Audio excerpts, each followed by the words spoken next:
right. A quick reminder that we are having a chat with former chairman of Kumasi Asante Kotoko, who is now the president of Ghana Rugby Federation, Mr. Herbert Mensah. Mr. Herbert Mensah, we have cited a petition that has about 22 of the national federations, and they are calling the leadership of the GOC to have an elective congress on the 5th of November 2016. Can you tell us why you are calling for such a cause?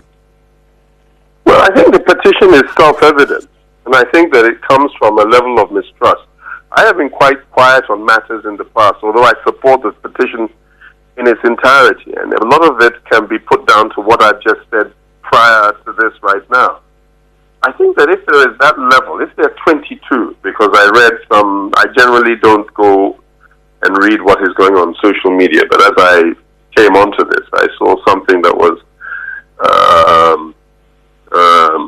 credited to the current boss of the GOC, claiming only 6 federations had signed. Well, as you yourself are saying, 22 federations have signed. That surely is a vote of no confidence. I don't think it matters whether there is a matter in court, whether an injunction has been taken because they believe that the GOC hierarchy were breaking protocol and processes, whether it is they were trying to flout previous agreed conditions at earlier congresses, which clearly was the reason behind initial court action. If I was Professor Dodu, and those within the GOC would be really looking hard at a situation where there is so much discourse. The image of the GOC has been tarnished for a long time. I mean, it's not now that it started. I mean, it started a very long time ago. It started with a fight that led up to the removal of BT Baba and all of that sort of thing. And now you have 22 of associations who do not get supported, who do not believe they're respected, who do not believe they have the clear lines of communication for the development of the sport. I don't care who runs the GOC. Listen, my view, quite frankly, on this, and I'm not a part of anything that might or might not happen. My position, quite frankly, is this, that if I am really asked to assist in the development of sport, I don't really need a title to do so. And I think that whoever believes that there needs to be the push, and I think that Ben and the rest are pushing it, it's admirable. And I think it's part of the democratic situation. I think that if you have only 6 or 2 federations out of the number of Olympic participants and non-Olympic participants in Ghana sports, then you have to question the motive of those involved.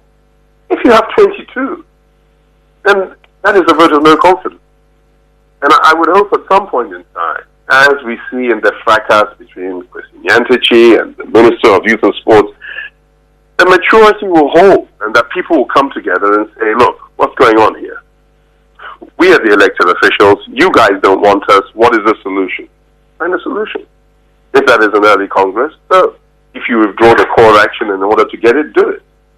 But I don't think there's a great deal to talk about that is tenable, i.e., if you are there and the majority of the people who are with you find that they have their own individual and collective suggesting or thinking that they cannot work with you or that you are unsuitable or that you have not achieved what there is to achieve, then there is a problem for you as the person in the governing seat.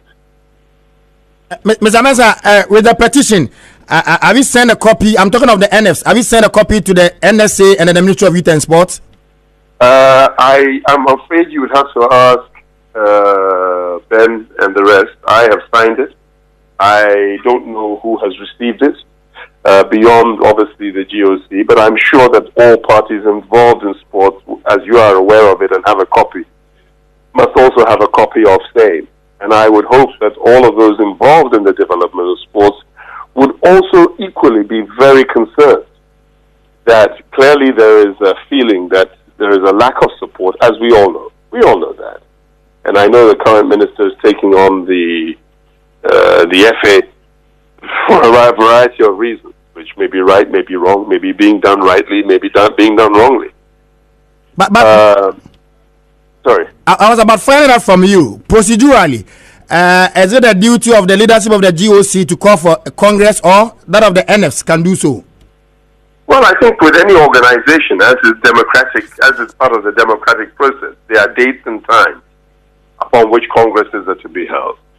And beyond that, as you quite rightly know, even with the president of Ghana, that if it is that its members that constitute those who go to parliament believe that he is not fit for the job, they can try to impeach him, which I think they really recently tried, but they did not get the numbers. Which is why I'm saying here, that if in fact there are not enough federations who feel the same way or strongly enough to put their pen to paper, then there will be no case. You must then go back and go through whatever mill. But clearly there is a case. I mean, in terms of the sheer numbers that are involved. And I think that is why they put it forward. As I said, if I was running the GOC, I would be very concerned that its members do not have confidence in leadership.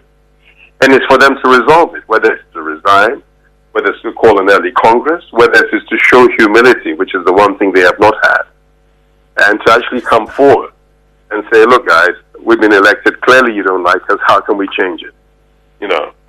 So you've got a number of different options. And I think quite often the impasse that comes about comes because of, you know, a lack of humility and arrogance. And then when you have no choice with that, then people do sign pieces of paper, do raise petitions, do take it further. And whether they succeed, then that is the will of the majority. If they fail, then that is the doom of Ghana sports. Because what are you running? What are you ruling over? If you're ruling over something that nobody wants you, then that's the most ridiculous state that any educated person can find themselves in.